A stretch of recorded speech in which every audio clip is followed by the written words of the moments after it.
നമസ്കാരം. നമ്മൾ ഇന്ന് ഈ കാണുന്ന വീഡിയോ എന്ന് പറയുന്നത് ഇതൊരു 70 വർഷം പഴക്കമുള്ള ഒരു വീടായിരുന്നു. ഇത് ശരിക്കും ഇതിന്റെ ഇടയ്ക്ക് ഞാൻ അതിന്റെ വീഡിയോ ആഡ് ചെയ്തിട്ടുണ്ട്. കാര്യം എന്ന് വെച്ച് കഴിഞ്ഞാൽ ഇത് ഓടിട്ട ഒരു വീടാണ്. പഴയ ഓടിട്ട വീട്, അതും ചെങ്കല്ലിൽ പണിഞ്ഞ ഒരു വീടാണ്. അത്യാവശ്യം ഒരു നിലയുള്ളായിരുന്നു, ചെങ്കല്ലിൽ പണിഞ്ഞ വീടാണ്.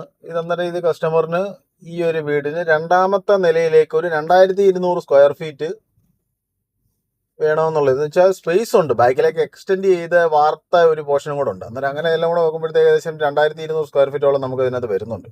മുകളിൽ അളന്നു. ഈ കസ്റ്റമർ വിളിച്ചു, നമ്മുടെ അടുത്ത് ചോദിച്ചു, ഇതിന്റെ മുകളിൽ ഈ ഓട് ഇളക്കിയിട്ട് നമുക്കിതൊരു ഒരു ലെവല് ചെയ്തിട്ട് അതിന്റെ മുകളിൽ ഒരു 3 ബെഡ്റൂമും അല്ലെ 4 ബെഡ്റൂമും അതിന്റെ സ്പേസും കൂടെ നമുക്ക് സെറ്റ് ചെയ്യാൻ പറ്റുമോ എന്ന് ചോദിച്ചപ്പോൾ ഞാൻ പറഞ്ഞു ഓക്കെ, നമുക്ക് നോക്കാം.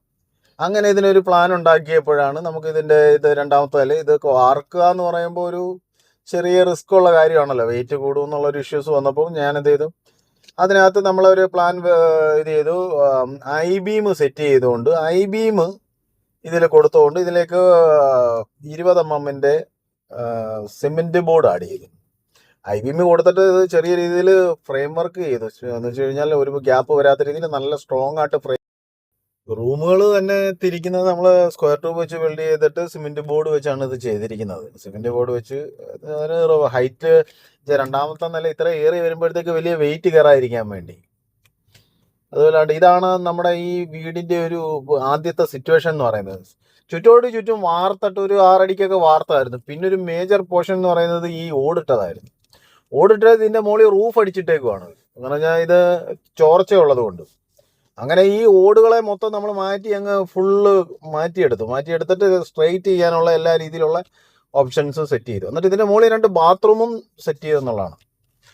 അത് നമ്മൾ കോൺക്രീറ്റ് ഇട്ട പോർഷനിലേക്കാണ് ബാത്റൂം സെറ്റ് ചെയ്തത്. ഇല്ലെങ്കിലും നമുക്ക് വിഷയമുള്ള കാര്യമില്ല, കാരണം ഇത് ഐ-ബീം സെറ്റ് ചെയ്തിട്ട് അതിനകത്ത് നമുക്ക് വേണമെങ്കിൽ ബാത്റൂം സെറ്റ് ചെയ്യാം. അത് ആ ഒരു പോർഷൻ കുറച്ച് കോൺക്രീറ്റ് ചെയ്യണമെന്നുള്ളേ ഉള്ളൂ. ലീക്കേജ് വരാത്ത രീതിയിൽ വാട്ടർ പ്രൂഫ് ചെയ്തുകൊണ്ട് നമുക്ക് കോൺക്രീറ്റ് ചെയ്യാവുന്ന കാര്യമേ ഉള്ളൂ. അത് വലിയ പ്രശ്നം വരുന്നില്ല, അത് നമുക്ക് ചെയ്യാവുന്നേ ഉള്ളൂ. അതിപ്പോൾ ഇപ്പോൾ ഒരു പുതിയ ഇതേപോലെ ഒരു അവസ്ഥയിലുള്ള ഒരു വീടാണെന്ന് വെച്ചാലും നമുക്ക് അത് കോൺക്രീറ്റ് ചെയ്തിട്ട് വേണമെങ്കിലും ചെയ്യാം. കാരണം താഴെ നമുക്ക് ഐ-ബീം കൊടുക്കണമെന്നല്ലേ ഉള്ളൂ, അതിനകത്ത് വിഷയമുള്ള കാര്യമല്ല. അതൊരു പില്ലർ കൊടുത്താൽ മതി. ഇതാണ് നമ്മൾ സെറ്റ് ചെയ്തിരിക്കുന്നത്. ഇങ്ങനെ സെറ്റ് ചെയ്തുകൊണ്ടാണ് ഇതിൻ്റെ മുകളിൽ ടൈൽ ഇട്ടിരിക്കുകയാണ്. ഇങ്ങനെ നമ്മൾ 20 mm സിമെന്റ് ബോർഡ് അടിച്ചിട്ട് അതിൻ്റെ മുകളിൽ ടൈലിട്ട് സെറ്റ് ചെയ്തിരിക്കുകയാണ്. കാരണം ഇത്രയും ഒരു മേജർ പോർഷൻ ഇവർക്ക് പൊളിച്ച് കളയാൻ താല്പര്യമില്ല. വീട്ടുകാരെ സംബന്ധിച്ചിടത്തോളം അവർ വർഷങ്ങളായി താമസിച്ച വീട്, പിന്നെ ഇവർക്ക് ഇതിനകത്ത് വലിയൊരു ഇൻവെസ്റ്റ്മെന്റ് വരുന്നില്ല. ഇത് മുകളിലത്തെ പോർഷന് ഒരു 2 ഫാമിലിക്ക് വേണമെങ്കിലും വാടകയ്ക്ക് കൊടുക്കാം എന്നുള്ളൊരു കൺസെപ്റ്റിലാണ് ഇവർ ഈ വീട് ചെയ്യാനുള്ള കാര്യം.